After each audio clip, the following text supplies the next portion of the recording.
దేవుని ఘనమైన నామమునకు స్తోత్రములు.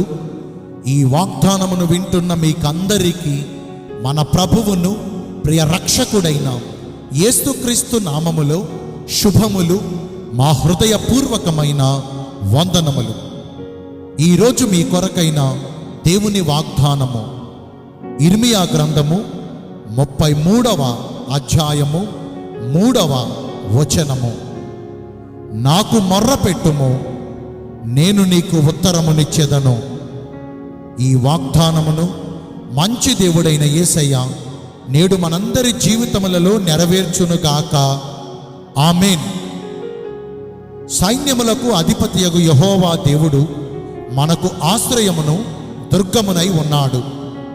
ఆపత్కాలములో ఆయన మనకు నమ్ముకొనదగిన సహాయకుడు.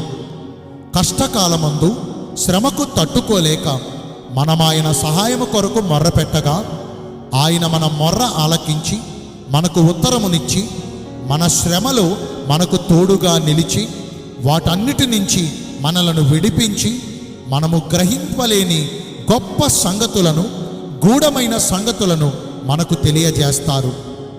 మనము దీనదశలో ఉన్నప్పుడు మనకు ఆప్తులైన వారందరూ మనలను విడిచినను యెహోవా మనలను చేరదీస్తారు. శాశ్వతమైన ప్రేమతో ఆయన మనలను ప్రేమించుచున్నాడు కనుక విడువక ఎడబాయక మన ఎడల తన నిత్యమైన కృపను చూపుతున్నారు. ఆయనకు మొర్రపెట్టు వారికందరికీ, తనకు నిజముగా మొర్రపెట్టు వారికందరికీ యెహోవా సమీపముగా ఉన్నారు. యెహోవాయే యెరూషలేమును కట్టువాడు. చెదరిన తన ప్రజలను ఆయన పోగు చేయువాడు. గుండె చెదరిన వారిని ఆయన బాగు చేసి వారి గాయములను మాన్పువాడు. మన ప్రభువు గొప్పవాడు. ఆయన అధిక శక్తి కలిగినవాడు. ఆయన జ్ఞానమునకు మితి లేదు. ఆయన తన ప్రజలకు ఒక శృంగమును హెచ్చించి ఉన్నాడు. ఆయన ఒక్కడే మహాశ్చర్య కార్యములు చేయువాడు. ఆయన తన ప్రజల కష్టదినములను పోగొట్టి వారికి నెమ్మదిని కలుగజేయువాడు.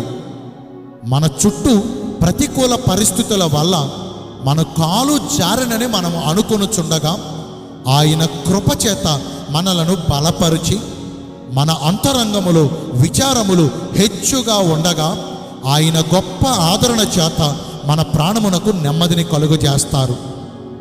మన దుఃఖ దినములను సమాప్తపరిచి మన నోటి నిండా నవ్వును కలుగజేస్తారు.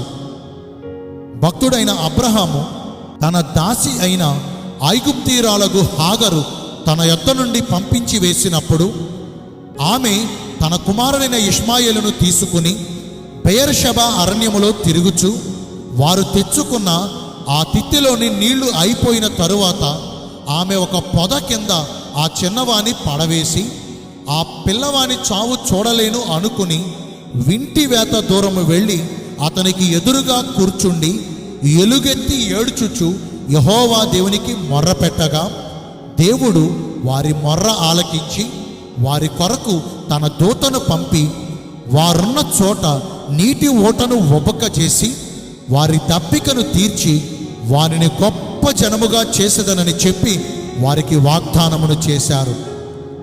ఈ వాగ్దానమును వింటున్న ప్రియ దైవ జనాంగమా, ఒక అన్యురాలి మొర్ర ఆలకించి వారి పక్షమందు న్యాయమును జరిగించిన చూచుచున్న న్యాయాధిపతి అయిన యెహోవా దేవుడు నేడు ఆయన పిల్లలుగా మనం ఆయనకు మొర్ర పెట్టగా మన మొర్ర ఆలకించడా?